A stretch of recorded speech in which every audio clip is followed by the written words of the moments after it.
Get way better local news updates anytime. Like WWAY on Facebook. Now, here's Chief Meteorologist Scott Dean with your forecast first. Well, a lot of folks downtown enjoying this summer evening out there. Clear skies, warm conditions, a beautiful shot on our Stevenson Skyview weather cam. Temperatures sizzling today as we made it up into the 90s. Look at Fayetteville, 101 was their high, so it was certainly hot near the I-95 corridor, and it looks like the heat will continue into the weekend. The details on that and when we could see some relief with some showers and storms. WWAY News 11 starts right now.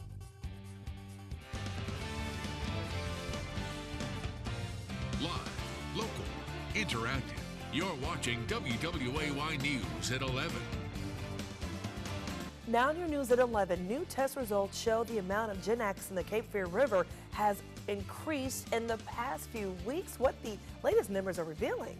Plus, NASA releases satellite photos of the newly formed island off of North Carolina's coast. And a waterspout caught on camera off the coast of Florida, and now how it's making waves. Thanks for joining us tonight for your news at 11. I'm Amanda Fitzpatrick. This just in tonight, we're learning levels of Gen X in the Cape Fear River has increased. This, according to a CFPUA spokeswoman. Now, meanwhile, the state's top attorney has also spoken. The state's attorney general is requesting documentation from Comores regarding Gen X. WWY's Jenna Kurzina is here now and has the latest information. It's the big story at 11. Now, Jenna, what is the attorney general requesting? Amanda, North Carolina's Attorney General Josh Stein is opening a civil investigation into Comores. He is demanding the company release records and documentation relating to safety data, names of persons responsible, health risk, and much more.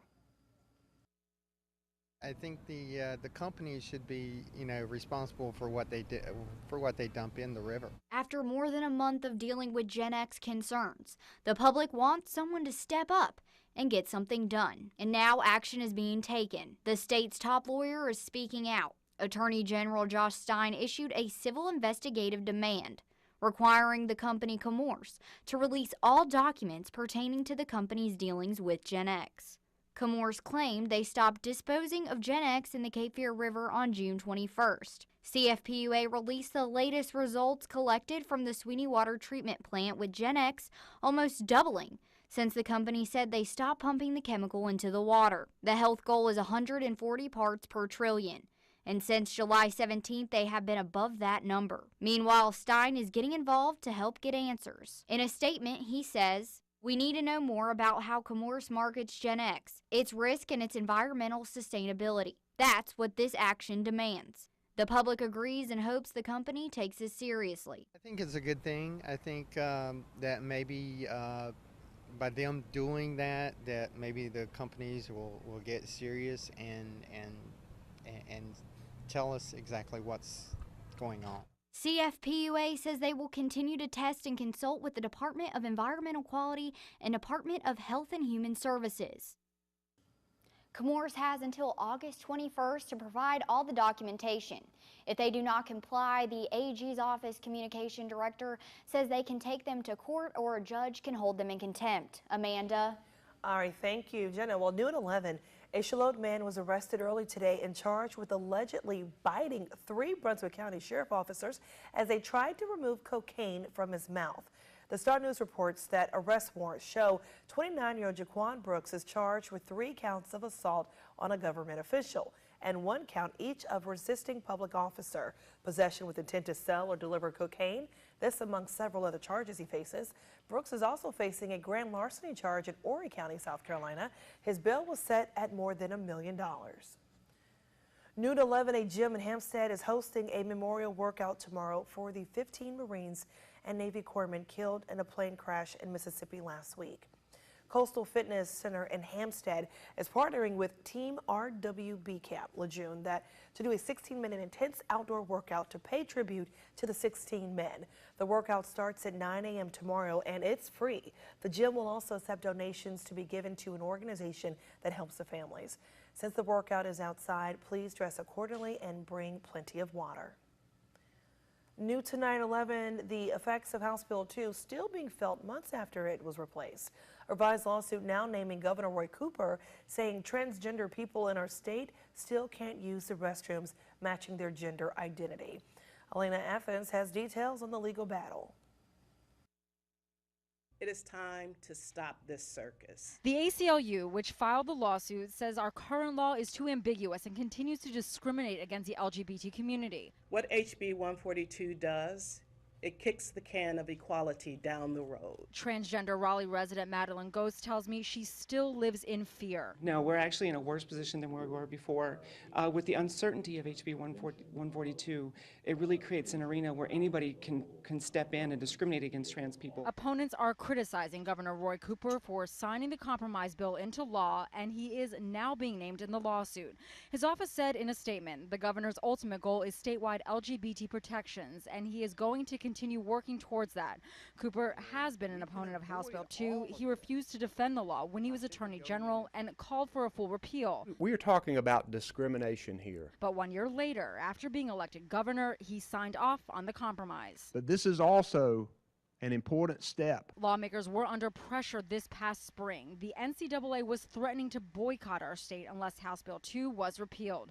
The replacement bill did remove language about restrooms and birth certificates, but it also granted the legislature supreme power over bathroom laws in the state. They sold us down the road in order to bring sports back to North Carolina, and that was just wrong. House Speaker Tim Moore and Senate Leader Phil Berger are additionally named in the suit. Both offices are not commenting and say they need to speak with their counsel. New tonight, Garner native and country music star Scotty McCreery was stopped by police at RDU Airport after he was found to be in possession of a handgun and ammunition. It happened on July 13th. The items were spotted in the singer's backpack by X-ray machines at the airport. In a report released by RDU police, McCreery stated that he had gone to the shooting range earlier in the day and forgot to remove the loaded weapon and rounds from his backpack before he entered the airport. He was cited with a CCW permit violation and released. McCreery has a court date pending for that citation. New tonight at 11, they've been adopted after being taken to the animal shelter after someone burned them on their backs. Some puppies are getting forever homes after all. These Labrador Retriever mixed puppies have a lot of room for love. About 3 weeks ago, chipmunk, zebra, marlin, and skunk were surrendered at a Johnston County animal shelter, suffering from terrible burns on their backs. The puppies were transferred to SPCA of Wake County, who made sure they received the medical care that they deserved.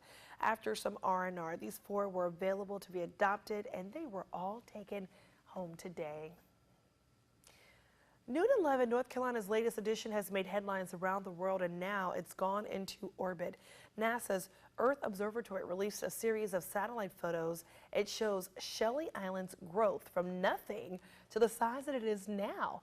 A mile long, several hundred yards wide. Check it out. NASA is now using the images to learn about how shoals can develop into islands. Shelly Island first made headlines back in June. Since going viral, its popularity has prompted officials to issue a warning to visitors, and it had to be evacuated just recently after World War II ordnance drifted to shore. It keeps getting bigger, doesn't it? Wow. Curie Beach Town Council vote is in on the brunch bill. After 2 meetings, they finally voted to pass the bill. The first vote was 3-2 because the first vote was not 3/4 majority. They were required to vote again. Today, they met and voted the same as before, 3-2. But this time, according to state law, since it was the second time, they were able to pass it. Mayor Emily Swearingen is excited the bill has passed. She invited the rest of the council for brunch this Sunday. She says drinks are on her. The mayor also says she hopes that this will help business in the town of Curie Beach. $1 mimosas, Bloody Mary bars. Yeah, those are just some of the deals that you can look forward to after the city of Wilmington passed their brunch bill earlier this week. Well, restaurants and hotels can now serve alcohol starting at 10 a.m. Sunday morning. Several restaurants in Wilmington are advertising their brunch deals and menus now that the city of Wilmington is on board with the new law. Hell's Kitchen will actually open an hour earlier, serving $1 mimosas and offering a Bloody Mary bar for $7. Firefighters caught on camera reviving an unconscious dog, and good news, he's doing well.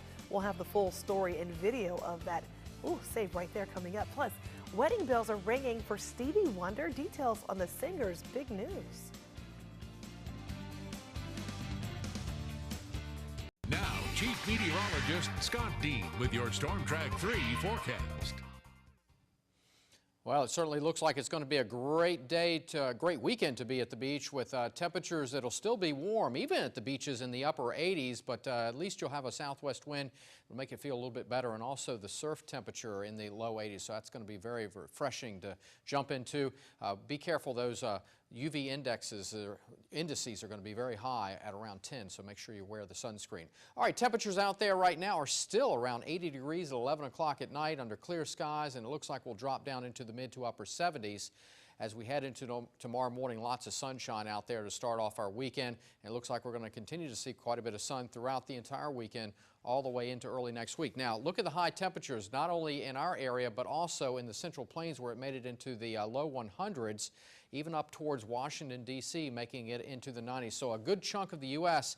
is under the effects of this heat wave with a big area of high pressure in the upper levels of the atmosphere. Just one little trigger getting those showers and thunderstorms in the Piedmont. We call that the Piedmont Trough. But basically, the storm track is up to the north in the Great Lakes region into the Midwest, and also some run-of-the-mill showers and thunderstorms down towards the Gulf Coast. So with that high in place overhead, it looks like it's going to put a cap on the atmosphere, meaning that we're not going to get any showers and thunderstorms even along the sea breeze tomorrow, and that'll be the case on Sunday as well. Now, late Sunday, more like into Sunday night into Monday, that's when we'll start to see a break in the pattern as the upper level high begins to break down. Now, more on that in just a second, but as you can see, it's going to feel very hot out there tomorrow afternoon with the heat indices around 100 or a little bit higher, and it looks like Sunday will be even hotter according to this model, where we could see those heat indices getting close to 105, and that could be a case where they may issue a heat advisory, the National Weather Service. So here's the upper level ridge.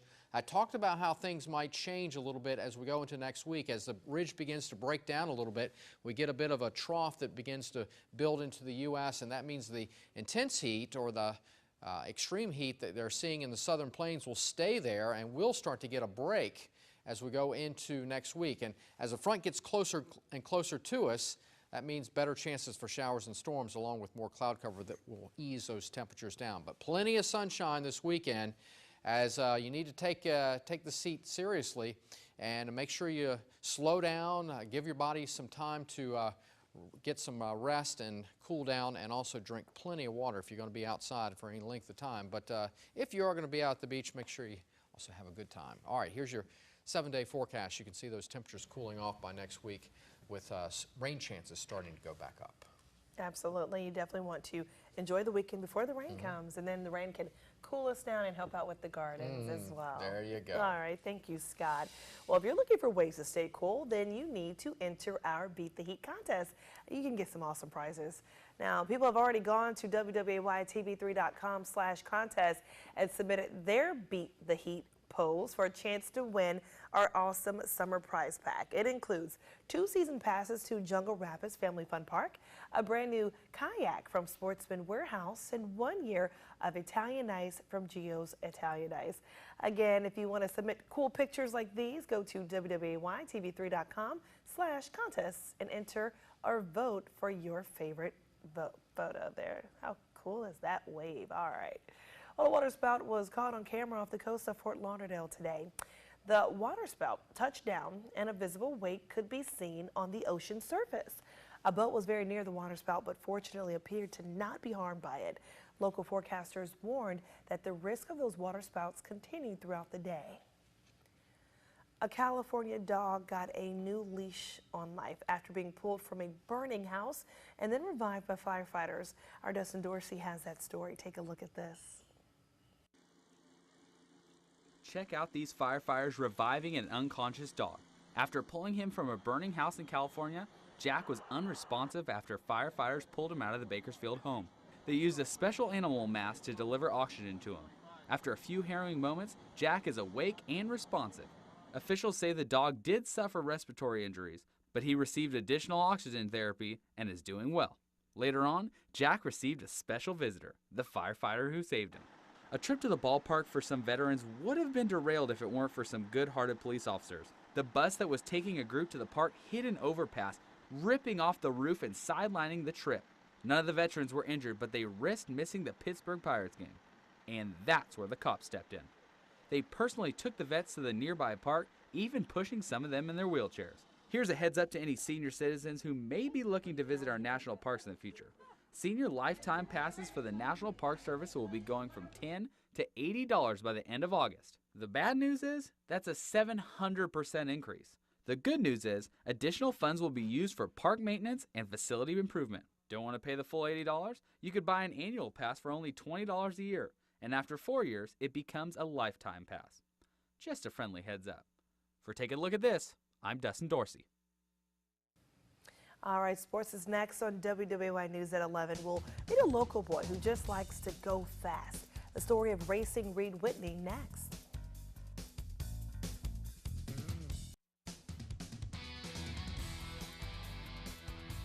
Good evening, everyone. It's Friday here on WWAY Sports. I'm Dustin Dorsey.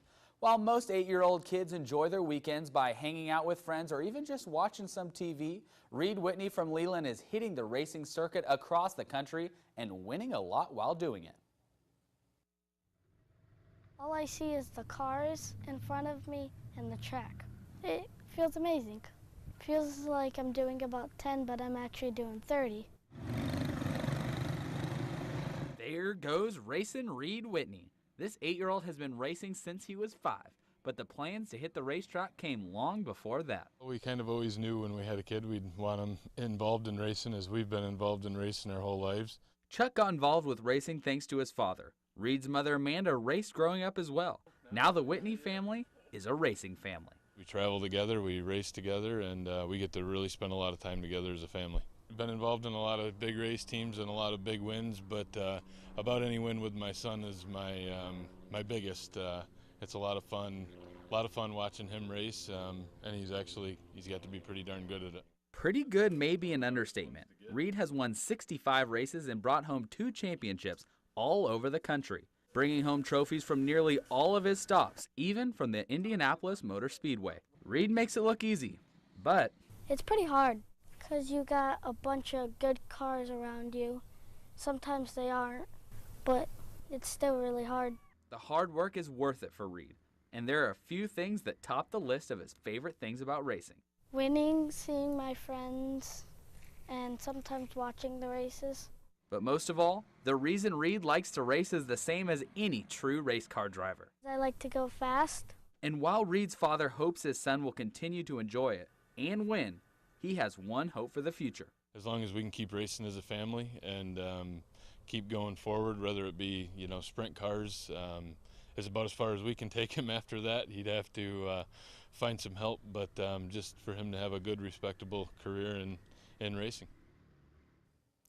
The American Legion State Tournament started up today at Pitt Community College. Wilmington Post 10 is back in the mix for the 9th time in 10 years, and they're moving on. This one turned into be much more of a battle than it started off as. Starter for Post 10, William St. Ledger, threw 6 straight shutout innings, but Ashley's Rocco Farmento had to play the hero as he singled with 2 outs for the walk-off victory over Gardner Nationals 5-4. Wilmington will move on to play tomorrow afternoon at 4 against Rowan County.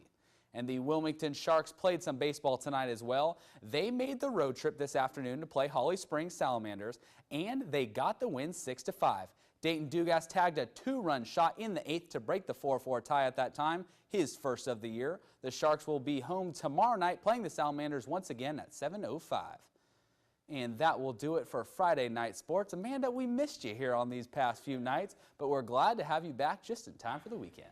Thank you, Dustin. I've been in Brunswick County enjoying all of the things they have out there. All right, well, female action heroes have been dominating the box office this summer. We'll hear from the director of Allyson about the film's leading lady next.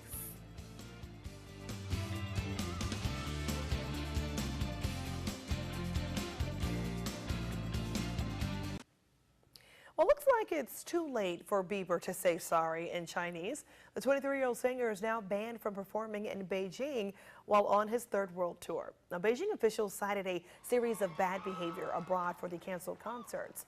Bieber has removed all concerts in mainland China from his website though Shanghai officials, they have not yet made a decision about a concert that was scheduled for September 23rd. The Life of Steve Jobs is headed for the opera. The Revolution of Steve Jobs is set to open tomorrow night at the Santa Fe Opera. It is home to the largest summer opera festival in the United States. Now, the high-tech production jumps in and out of key moments of the Apple founder's life. They include early product development days, too. Wedding bells rang once again for Stevie Wonder. Listen to this. Last weekend, the singer married his longtime girlfriend, Tamika Bracey. They've been a couple since 2012, and they have 2 kids together. It's Wonder's 3rd marriage. The San Diego Comic-Con is now underway. More than 130,000 people are expected to attend the sprawling pop culture festival this year. The original Comic-Con took place in 1970. It was the focus on comic books originally. About 300 fans lined up. Comic-Con runs through Sunday. There's a bevy of big summer blockbusters just as the average price of movie tickets are going up. Rick D'Angelo has that story and more in tonight's Hollywood Minute. Movie ticket prices on the rise. Variety reports tickets hit new highs in the second quarter of this year, costing an average of $8.95 per ticket. That's up 2.5% over the same period a year ago. The numbers were calculated by the National Association of Theater Owners. We know how humans work. They're all so predictable. Clearly, you've never met a woman. Valerian and the City of a Thousand Planets hits theaters this weekend, and director Luc Besson tells us how the character Laureline is an early example of female action heroes. I think it was the first time. She appeared in 71, and she was I mean, I was amazed by her. I was in love. At 10 years old, I was just like, oh.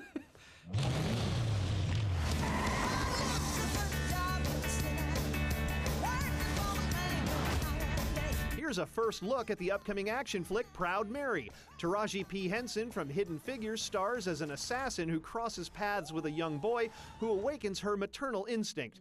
Proud Mary hits theaters in January 2018. In Hollywood, I'm Rick D'Angelo. The National Association of Theater Owners notes that recent blockbuster films shown in premium formats like 3D, well, they accounted for a large portion of those movie ticket sales, helping to drive up the cost of a ticket. It's a setting up to a steamy weekend, but just how steamy? Well, Scott has the answer next.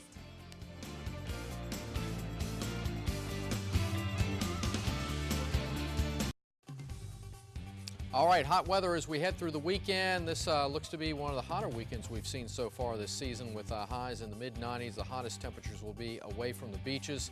Of course, the beaches will be the place to be to escape the heat, where it will stay in the upper 80s.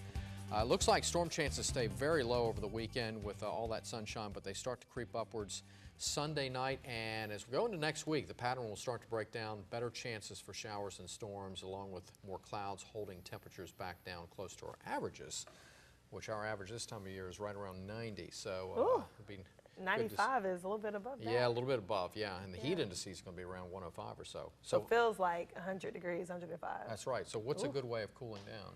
I think that, you know, these monkeys have the right idea. I have not got enough of this video. Forget cats and dogs, it's raining monkeys, y'all. So in honor of both of those things, literally, we're going to check out Just flying in there. Watermelon in pools. That is the recipe for success. Man, they look like they're having a good old time. Or roll around in the mud. That's also a good idea. Rhinos are doing that. Or check out this brown bear in a pool. I think he's looking for fish or something. He's like, throw some fish in there. It's raining fish. Yeah, yeah. A panda was on an ice block, but as you can see, just a little hot. It didn't last very long, did it? I think when he sat down, it disappeared immediately. He had some ice cream on though. Is that ice cream cone? No. Maybe a little carrot. A little carrot. Have a good weekend, guys.